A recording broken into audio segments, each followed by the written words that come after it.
Previously on the Beam Chronicles. Jackson, meanwhile, had crouched onto the ground and covered his ears. It's not a bomb, JT. It's a GPS tracker. We got 3 incoming missiles on the north, southeast, southwest. Gonna hit HQ in 30 seconds. I got north. And it was one of those moments that was just so awesome. We would brag and argue for ages over who had the most badass dispatching of their missile. My piecewise perfect girl had increasingly started to just beat Charlie. He was obviously crushing on me. Hard. He wasn't the first, far from the last, but bar none the most inconvenient. I love Jackson and I love Charlie, but they should not get along at all. And they're like best friends. Like that fire, that intensity, positive or negative, they both feel so strongly about it. They were meant to be together and I'm just gumming it up. She looked like she was about to say something that dawned on her that instant, something burning and urgent. But I have shit I need to tell you. Lots of big, important shit. What it's all about. That she ultimately decided to suppress. Anyway, good night.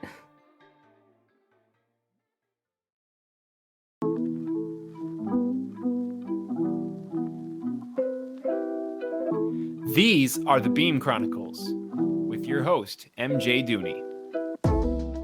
Book 1, Initiation, Chapter 25, Charlie Shayde.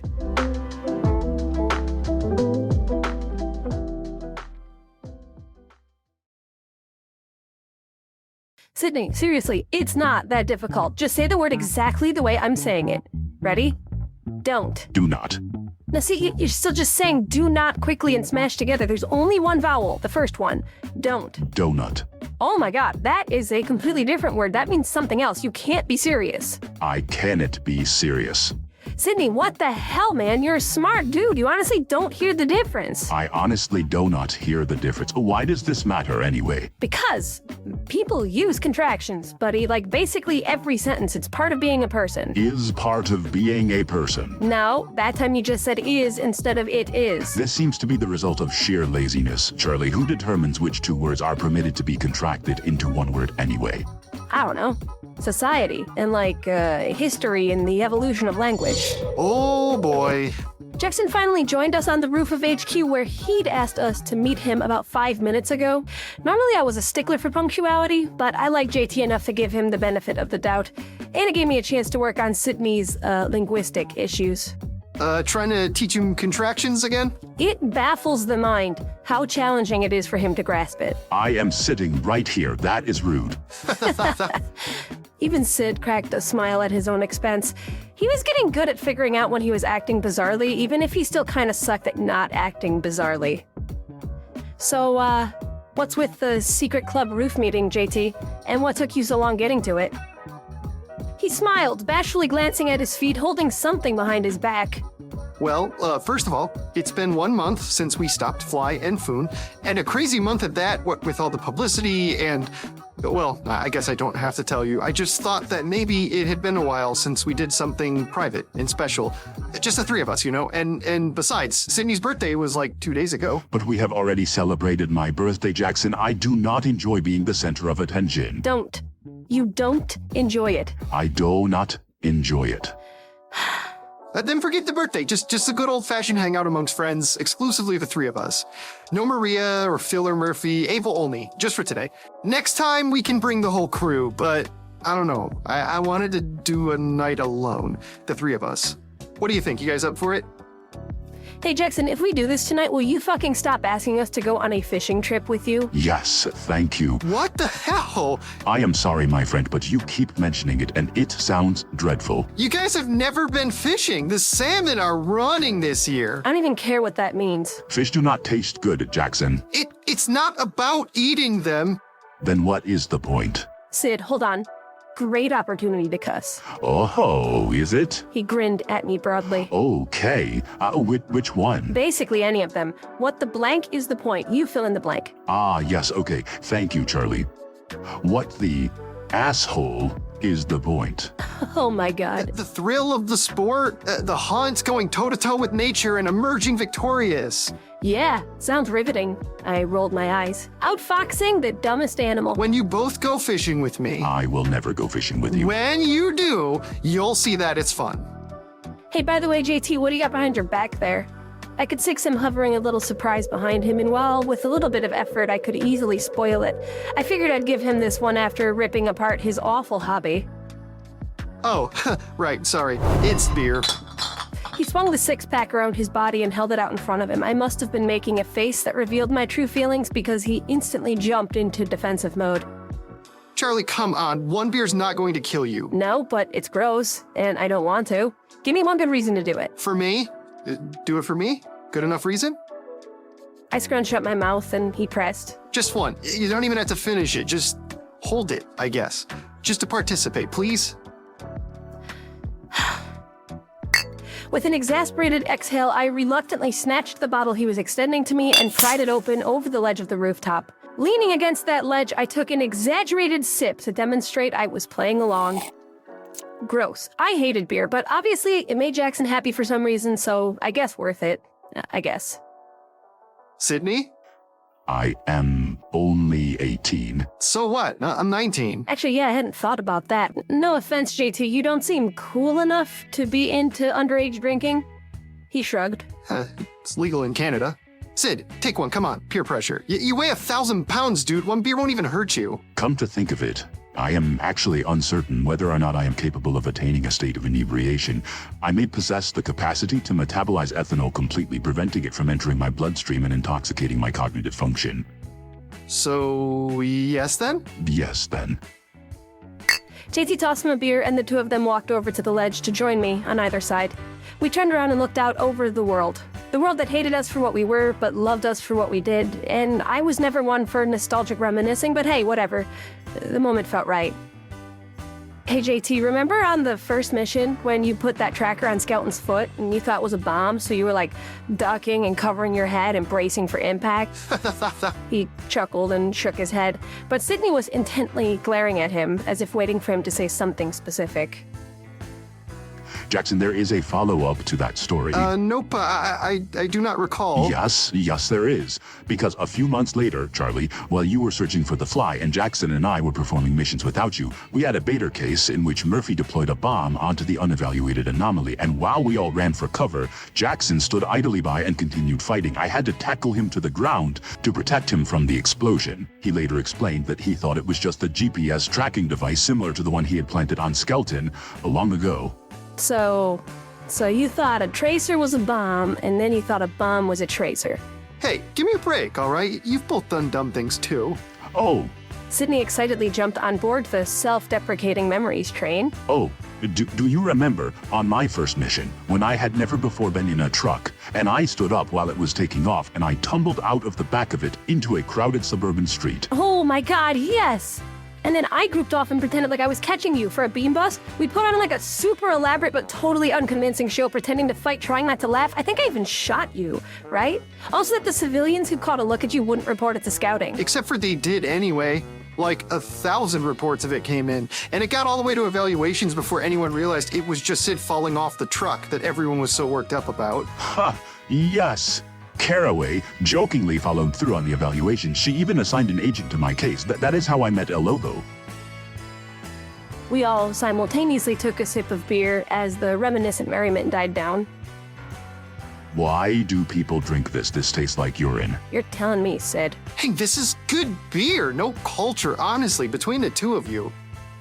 Hey, remember when we met Jackson's mom? Oh, good lord. He palmed his face while I cackled fondly. She thought I was Maria.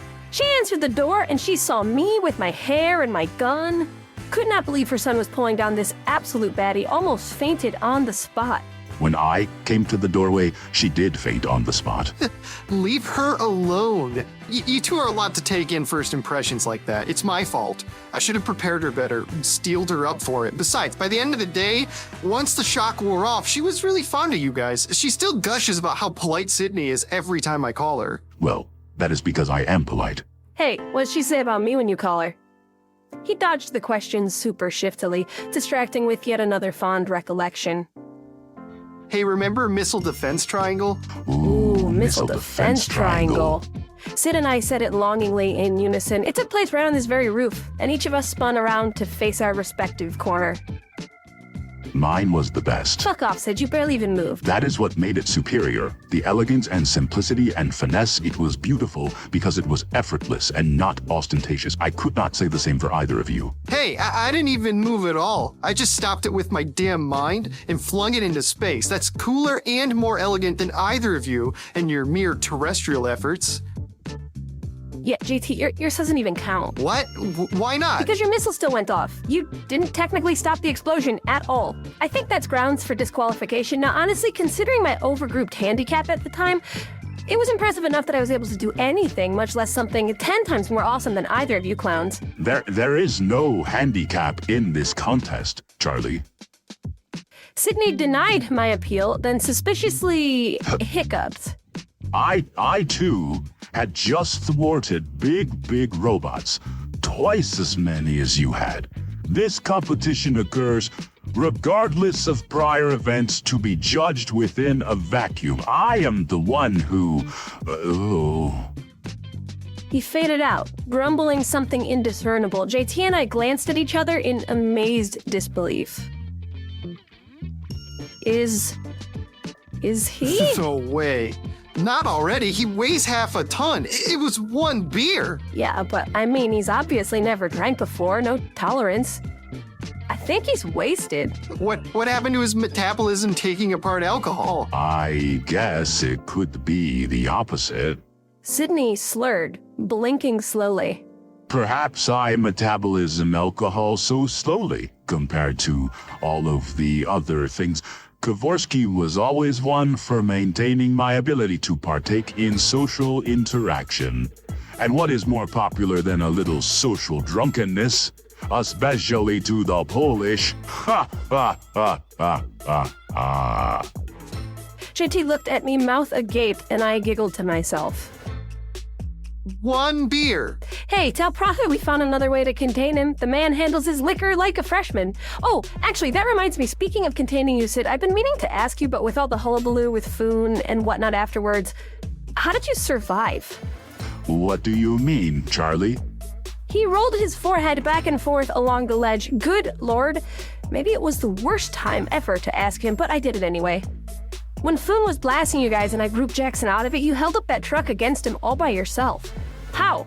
Like, I know you're a strong guy, but he was toe-to-toe against both of you combined, and you basically ran out of air, right? Yes, I did. I can tell when my enhanced musculature stops working. And it did. So how the hell did you not get washed down the street? He grinned and leaned around me to wink and point at Jackson. My friend over there.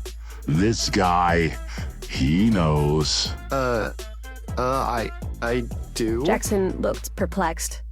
Oh, I see. Our little secret, then. I understand. Sid, I don't have the faintest idea what the heck you're talking about. You helped me, Jackson.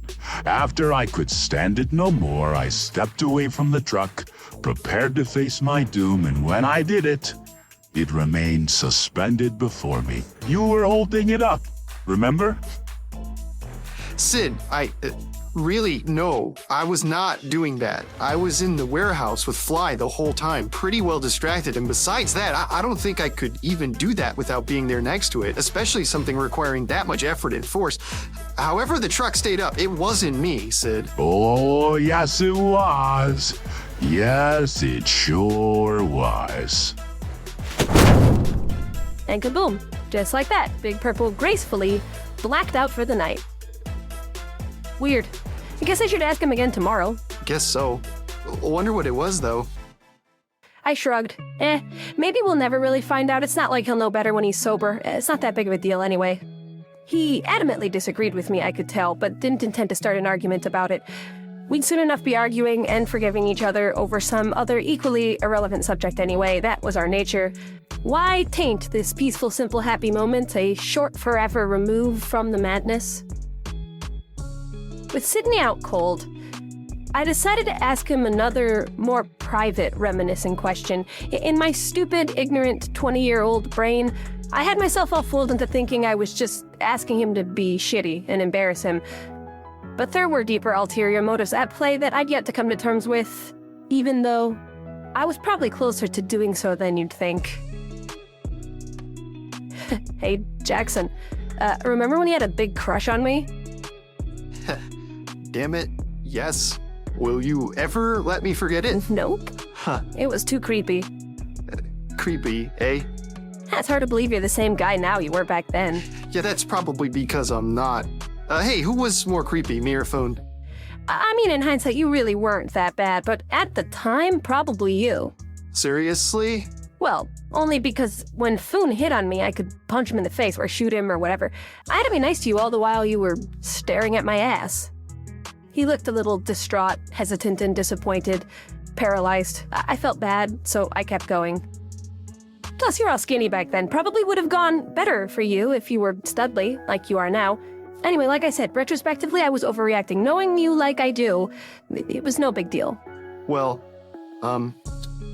in my dumb, scrawny, and creepy past self's defense, you're entirely too pretty for your personality, Charlie. It's really not even fair. See, that's what I mean. Back in the day, I would have punched you for saying that. Now I take it for the insult you intended it to be.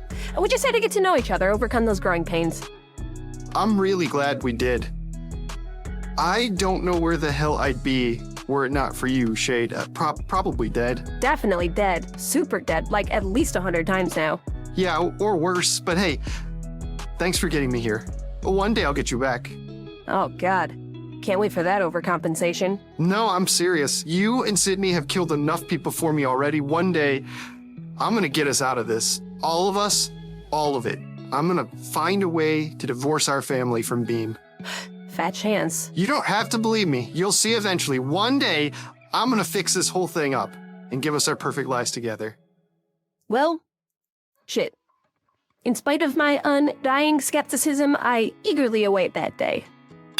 We clanked our bottles together and stared out into the sunset. I still hated the taste, hated the idea of drinking calories. I was already planning extra cardio tomorrow just to compensate, but we were to the point where I would do literally anything Jackson asked me to do for him, and he for me. There were no limits to this devotion. It would ultimately stand up to the most rigorous of testing, but for now, that was just beer. I leaned against him as the sun began to disappear, and the second my head touched his arm, he started doing this thing. This weird telekinetic thing, where he was just covering me in it, enveloping me in this comforting warm pulse. I didn't understand it. He'd never done it to me before, and looking up at him, he clearly had no idea he was doing it, but I didn't call attention to it, because I was scared if I did, he would stop, and I profoundly wanted him to keep going. It felt perfect. I closed my eyes, missing the gorgeous purple of the sunset, not really giving a fuck. I'd seen 1,000 sunsets, but this was very new. So, what's next? He asked when the sun had settled below the horizon. I lifted my head, suddenly embarrassed, stepped away from him. The strange sensation faded the further away from him I got, so then I, stepped toward him to try to get it back on, which didn't work, and ended up just making me look really weird for backing up, then moving forward, and I pretended it didn't happen. Suppressed the whole event, clearing my throat. Well, somebody's gotta get Big Purple to bed, and I'm pretty sure you're the only guy in the building who can lift him. Huh. Right. He hoisted Sydney off the ground. No hands or telegraphing of any sort. Good training. I was kind of talking broader strokes, long term, introspectively, or whatever. Well, I guess I don't know the specific answer to that, JT. A lot of profit bullshit, maybe sprinkled within it some good times, too. Hopefully a few more nights like this, just trying to be normal. But I'll tell you what, whatever it is, I promise we'll take it on together. Yeah, that sounds amazing, Charlie. It was a promise that seemed so blatantly obvious, yet would wind up being more challenging to keep than I could have ever anticipated. But again, you can't blame me for being wrong. I was just a kid. That's what I keep telling myself now. We were all just a bunch of kids.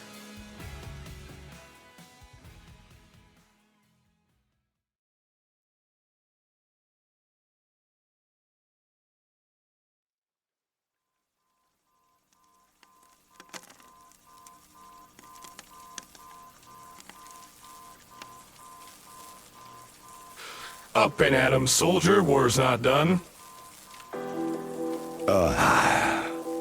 Damn it all. Yeah, you Kinda did. Damn it all. I mean, not the cleanest little caper you've pulled off, but Now where are you going so quickly? To Victor. It needs repair again, unless you'd like to ask him. I would, if only I cared a single bit. Naturally. Quite the tangled web you've woven, old friend. We are not friends. A bit of a strange idiom, if you ask me. You do so love deconstructing a metaphor. Webs are often quite organized and structured is all. At least as the spider weaves it, it takes an outside force to get them tangled. A careless child running through them, a smaller insect about to fall prey. Makes me wonder, which are you? More importantly, if I'm doing the tangling, who is in fact the spider? You see, it's fun. Are you following me for a specific reason?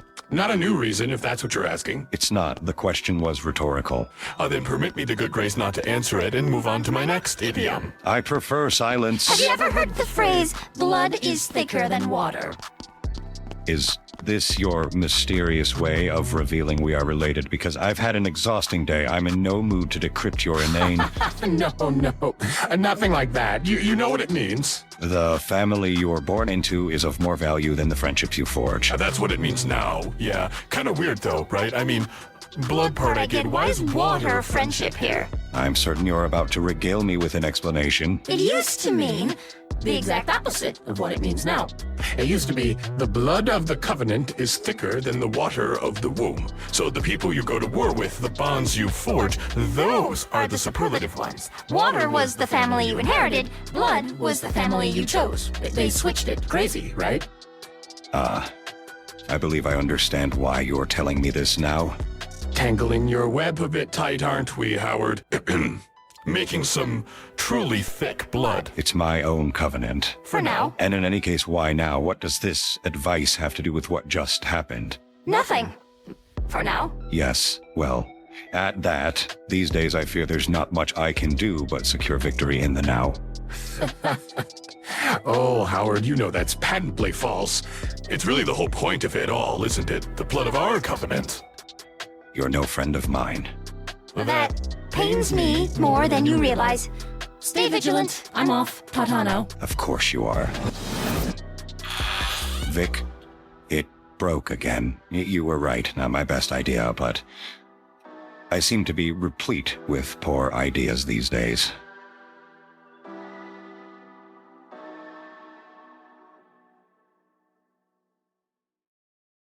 Thank you for listening to this episode, but also this season/book of The Beam Chronicles, a fiction podcast written and produced by me, MJ Dooney. Wow, what an endeavor this was to tackle, and all by myself. I could talk for quite a bit about how proud I am of myself for finally putting this out into the world and how much fun I had making it, but instead, let me just say, I hope sincerely that you've enjoyed the story so far.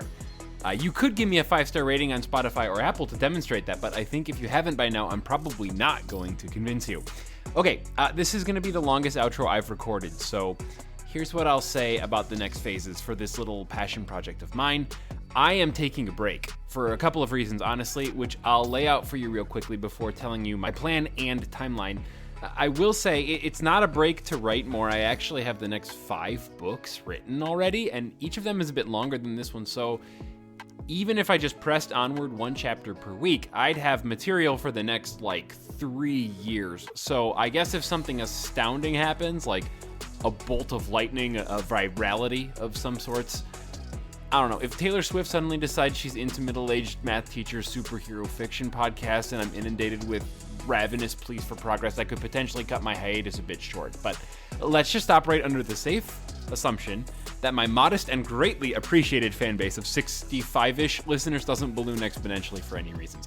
Regardless, narratively speaking, it does kind of make sense for the break between books, since most of the main plot lines in book 1 got resolved already, and there's a bit of a time skip between them.